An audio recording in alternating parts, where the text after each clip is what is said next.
AdAlta Managing Director Tim Oldham is with me in the studio now to discuss key results from its phase 1 extension study of lead asset AD214. Tim, good to see you. Thanks for having me, Jonathan. Now, you were asked questions, you answered them. Take us through the results of the study, what was being asked of you, and what those results mean for the company. So the purpose of this phase 1 extension study was to build on our previous phase 1 study and to test the safety primarily of the planned phase 2 dose for AD214. So this was the last step we needed to undertake in order to prepare the molecule for phase 2, and we're really excited about the results. They've given us an excellent read on both the safety, but also the bioavailability and the activity of the drug. And they've answered some of the key clinical questions that partners have been asking us about the molecule as well. So can you take us through some of those questions that were being asked and how these results have answered them?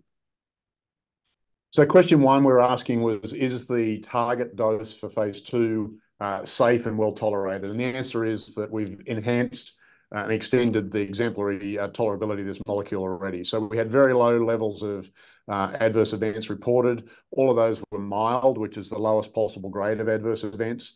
And that's actually a better outcome than we saw in some of the lower doses we tested. All of the clinical laboratory tests and all the safety assays that were conducted on organ function, such as liver function, kidney function, all those sorts of things, were absolutely in the normal ranges. This drug is incredibly well tolerated by our participants. So that was the first tick.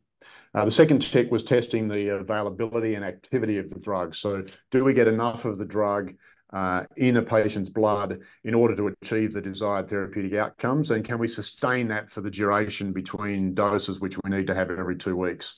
And the answer to that question was yes. The results were absolutely in line with our previous studies, in line with our predictions, and importantly, the results were consistent across multiple doses. So there was no evidence that the body was developing tolerance to this drug. So that was really important, and that helps us.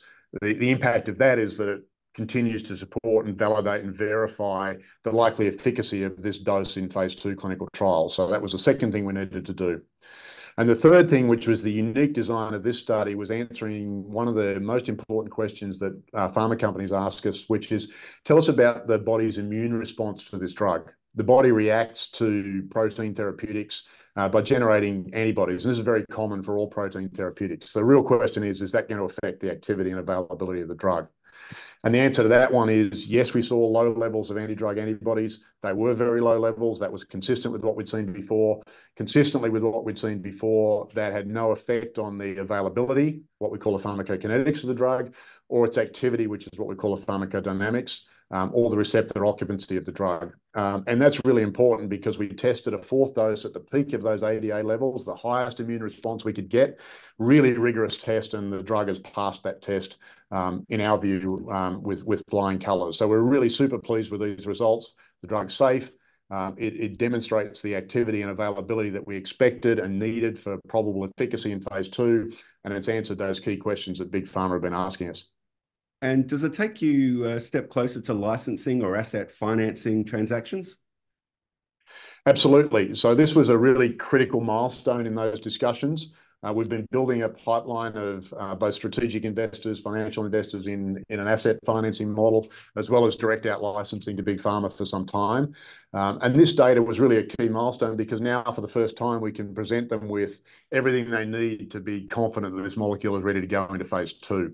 So we're already sharing this data with those partners. We're looking forward to ramping up those conversations, and our focus now is hopefully in the near-term execution of a transaction that will fund the phase 2 program and get this drug into the hands of patients who desperately need a better outcome for idiopathic pulmonary fibrosis.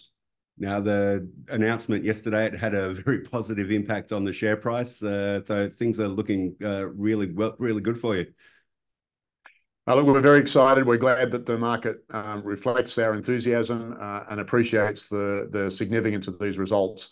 As I said, we're focused on getting this drug into the hands of patients who desperately need a better outcome for this debilitating and fatal disease. These results were critical on that milestone, and we've taken a very significant step forward. So, Tim, just finally, what can investors expect to see from the company over the next few weeks and months? So as I mentioned, our key focus right now is executing a transaction, either asset financing or out licensing this molecule that will help us fund the phase 2 program.